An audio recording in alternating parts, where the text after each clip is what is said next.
One playoff contender locks themselves into the championship four while another disqualifies themselves from Vegas and now is in a must-win situation.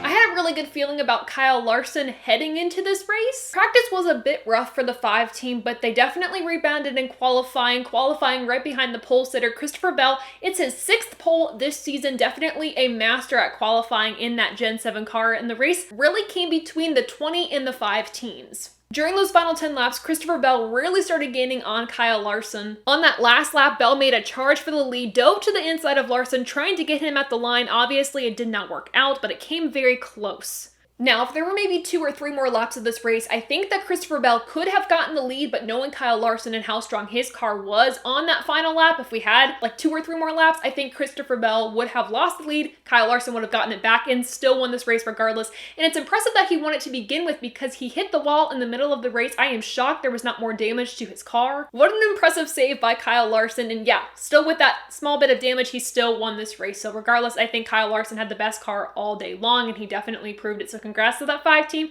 for moving on to the championship 4. The big storyline though, following this race, the 6th place finisher of Ryan Blaney was disqualified from the race due to an issue with the left front shock. It did not meet the specified length. Before that happened, Ryan Blaney got stage points in both stages. He finished the race inside the top 10, which all things considered, knowing the speed that Penske should have brought to this track, a little disappointing, but also for the speed that Penske is known to bring to this track, and considering the fact that all playoff drivers originally finished inside the top 11, a solid day for Ryan Blaney. However, for a team that needed to go into this round and execute flawlessly, for a team that knew that they were underdog contenders for the championship 4, for a team that's never made the championship 4, and for a team that would have come out of this race minus 17 to the good if it weren't for the disqualification, which doesn't sound that bad, but when we talk about the points, trust me, it sounds a lot better than what currently is happening right now with that 12 team. I am pretty disappointed that we are going to have to see Blaney in a must-win situation heading into Homestead, which, by the way, is not that team's best track historically, and then in Martinsville, a must-win situation, which we've seen it happen where a team has been able to win their way into the championship 4 at Martinsville, but it's a slim chance. So there you have it, the 12 team disqualified following the Vegas race, but let's move on to that 2nd place finisher of Christopher Bell. He said after the race, this was my moment. This was my moment to make the championship 4, and it just kind of fell short for him, which is unfortunate because he had such a good car, but of course not as good as the car of Kyle Larson, kind of playing it over and over what he could have done differently. And again, like I said earlier, maybe just needed a few more laps. 3rd place, we have Kyle Busch. 4th, Brad Keselowski. 5th, Ross Chastain, a nice comeback after a speeding penalty during this race. 6th, William Byron. And in 7th place, Tyler Reddick. And I'm kind of shocked that this car that they brought to the track was not a top 5 car. 2311 has been great at the mile and a half the past 2 seasons. And I felt like that would carry over to this race at Vegas. And Tyler Reddick even said, you know, we were not ourselves at this mile and a half. So overall, a good day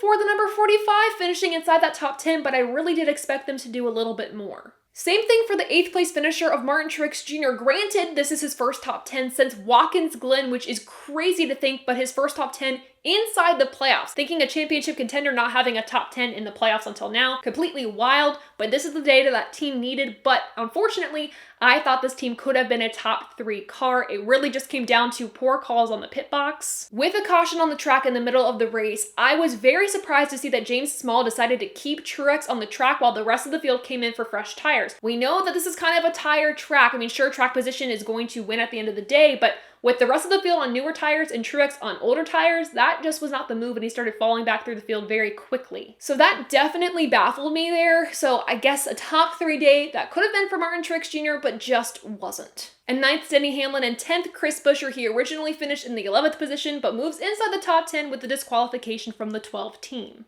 I talked to Chris Buescher following the Roval, and I mentioned this in that video, but he said they've been driving off the hood pin, which is not something you want to be doing. This team was really prepared to survive the round of 12. That was their only focus. So going into the round of 8, not necessarily a shock to that team, but they put so much effort into that round of 12 that in the round of 8, they didn't really prepare as much as I think they could have. And Chris mentioned that to me in his post-race interview. You can watch it on our YouTube channel. And that lack of preparation going into the round of 8, I think hurt them at the end of the day because before the disqualification, they were the only team to not get any stage points during the race. Something else that shocked me this weekend too with the 17 team, and I guess RFK as a whole, is usually we see the 17 and the 6 running pretty evenly, but this race Brad Keselowski's car was clearly better than the 17, so I don't know if they were trying something different, maybe trying to prepare a little bit for Phoenix, maybe not. I have no freaking clue, but that 17 car was off. Granted though, again, a top 10 finish at the end of the day, but still I thought that Buescher could have probably done a little bit better, but leaps and bounds ahead of what they were doing in the spring at Vegas.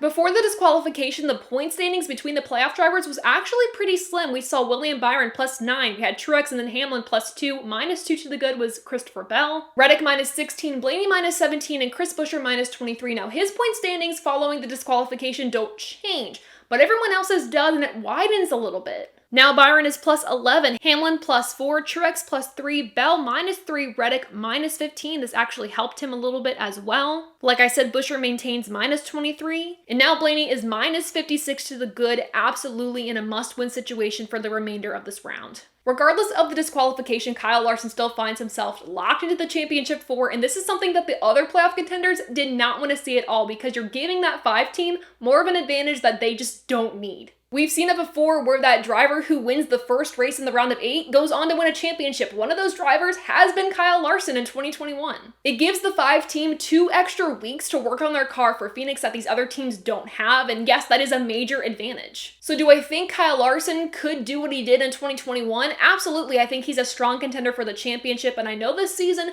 has been between William Byron and Martin Truex Jr., but with Martin Truex Jr.'s bad string of luck during these playoffs, William Byron has been really strong. I mean, heck, last round he finished second, and first, not in that order, but he's a strong contender. For this race though, Kyle Larson proved that, hey, I am just as equally a contender for that championship as my teammate William Byron. I think he has a good chance to win it this year in 2023. Going into Homestead, who do I think will struggle? Who do I think will do well? Well, I would say if you're thinking that Ryan Blaney can pick it up after his disqualification, I would say hold your horses. This is one of his worst tracks statistically. Same thing with Christopher Bell. So I would say Bell and Blaney are going to struggle at Homestead. A driver, though, who I think can pick up the pace is Tyler Reddick. He's pretty solid at Homestead. I would expect him to get close to coming above the cutoff line or even making it above. Let's close out the Vegas race, though, talking about our race rating. Now, this race was solid. It was pretty good. I think we saw a really great battle for the finish. We saw good battles on the restarts. I will say, too, the tire issues that we saw during this race made things quite interesting. You never knew who was going to blow a right rear tire or not, and a lot of this, again, has to do with these teams messing with these air pressures. But overall, I think this race is kind of middle of the pack, but it wasn't bad. Therefore, I'm going to give it a 71%, which makes it above the yellow line. I hope that makes sense because it wasn't like a mid race. It wasn't on the line 50%, but it was solid. So hopefully, yes, a 71% makes sense.